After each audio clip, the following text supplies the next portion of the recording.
Ang AI ba dapat palitan ng tao o dapat tulungan lang? Abangan nyo mamaya anong sasabihin ni ChatGPT. Sa unang part ng video na to, titignan natin ang realidad. Ilan ba ang mga napalitan at ang mga natulungan ng AI? Tapos, titignan natin kung ang sasabihin ba ni ChatGPT ay tutugma ba sa realidad na yan.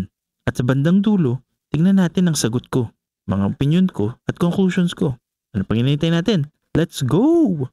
Layoffs o sa Tagalog, tanggalan sa trabaho. Ito muna, pag-usapan muna natin ang mga recent layoffs related sa AI. Umpisahan natin sa ibang bansa. MSN or Microsoft Network nag-layoff ng 50 na journalists sa US at 27 naman sa UK. Anong dahilan? Para AI na lang daw ang mamili ng news na ipapublish nila. Klarna, isang payment platform, nag-layoff ng 700 na tao. Bakit? Para AI chatbots na lang daw ang gagamitin nila imbis na customer service representatives. Microsoft ulit, nag-layoff ng 9,000 employees. 4% lang naman daw ng global workforce nila. Ito mukhang hindi directly AI replacement. Pero naaapektuhan ng mga trabaho ng 9K employees na yan kasi nag-i-invest at nagfo-focus ang Microsoft sa AI. So sa international level, maraming nangyaring layoffs o tanggalan. Dito sa Pinas, locally, meron ba? Tignan natin. Merong BPO firm sa Bacolod. Nag-layoff daw ng 122 na katao dahil sa paggamit nila ng advanced AI tools. BPO is Business Process Outsourcing. Pasok dito yung mga call center agent natin guys. Nexperia, isang semiconductor company dito sa Pinas. Nag-alis naman ng 500 na tao since 2023. Sabi ng mga nagtatrabaho dun, ang pinakadahilan daw ay pagdami ng automation sa company. Ano ba yung automation na yan? Automation wala siyang direct na Tagalog word. Pero ang kahulugan niya ay paggamit ng makina at teknolohiya sa trabaho, imbis na tao or human labor ang gagawa. Basically, robot to guys. Last na lang dito sa local natin. Isang major BPO company ulit. Nag-alis naman ng 2,000 na employees. Wow. Pilipinas yan guys. Ang dahilan? You guessed it. AI. Yung isang major account daw nila, AI na ang nagtatrabaho imbis na mga tao. So isang realidad yan pagdating sa AI. Mga taong napapalitan ng AI. Mga taong nawawalan talaga ng trabaho dahil sa AI.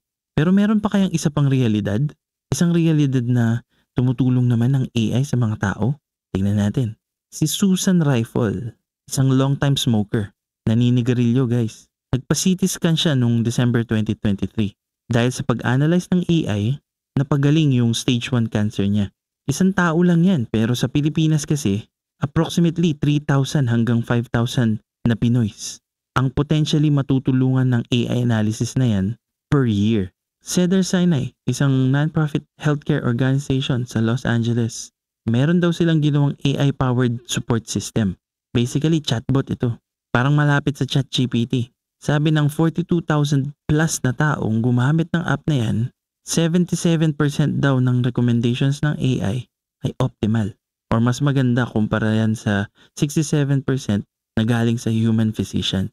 Sa Stanford Health naman, gumamit sila ng AI tool na nagde-detect ng breast artery calcification or BAC. Basically, breast cancer related to guys.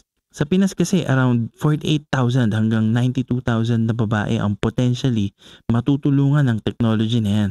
Parang meron na siguro tayong napapansin sa dalawang realidad na yan, no guys? Pero bago natin pag-usapan ang conclusions ko, tingnan muna natin ano ba ang sasabihin ni ChatGPT. Ito ang tanong ko kay ChatGPT. When it comes to jobs, should AI replace humans or just help them? So simpleng tanong lang yan guys. Pero syempre si ChatGPT, as usual, medyo mahaba-haba ang sagot niya. Tingnan na lang natin ang conclusions niya sa bandang dulo. AI should help, not replace humans. When we design technology with people in mind, everyone wins. O ayan guys, dapat daw tulungan lang talaga ng AI ang mga tao. Huwag daw palitan guys. Pero tugma ba yan sa realidad natin? Kung babalikan natin ang mga numbers natin kanina, around 9,700 na tao sa US ang napalitan na nga ng AI. Sa Pinas naman, around 2,600 na ang taong napalitan. So around 12,000 na tao na yan na nawalan nga ng trabaho dahil sa AI. Worldwide yan guys. Sigurado kung titignan natin lahat ng bansa, tataas at tataas pa ng sobrang daming tao yan. At ang data na tinitignan natin from 2023 hanggang ngayon lang, 2 years guys. Sa 2 years na lumipas, Ganyan na kadami ang mga trabaho or mga taong napalitan ng AI. Solid, di ba guys? Ilan naman kaya ang mga natulungan at matutulungan pa lang ng AI? Eto, tignan natin. Simulan muna natin sa mga natulungan na. Based sa pinag-usapan natin kanina, merong 42,000 plus Cedar Sinai app users sa US na sureball na natulungan na ng AI.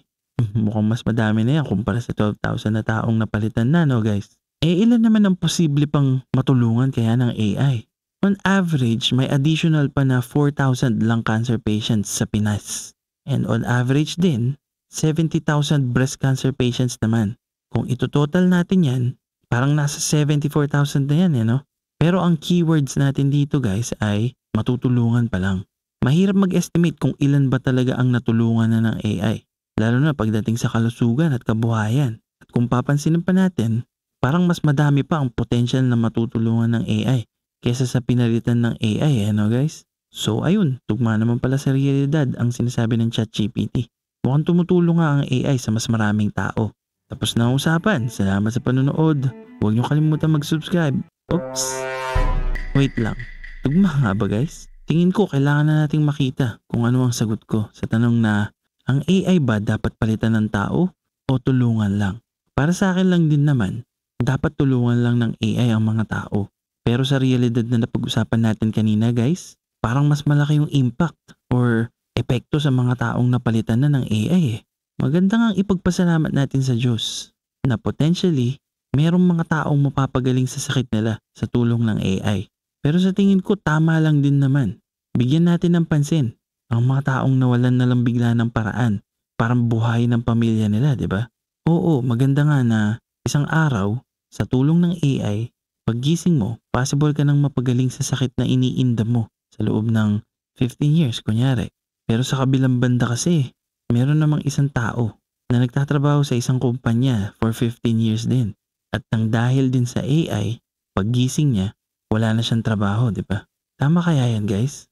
Dapat ba talaga tanggapin na lang natin ang dalawang realidad na yan? Sa totoo lang wala akong konkretong solusyon para sa inyo guys Pero baka sakaling makatulong kasi sa atin ang upskilling talaga. Hindi ko alam kung sino ang dapat may insentibo na i-train tayo para mag-control ng AI, di ba?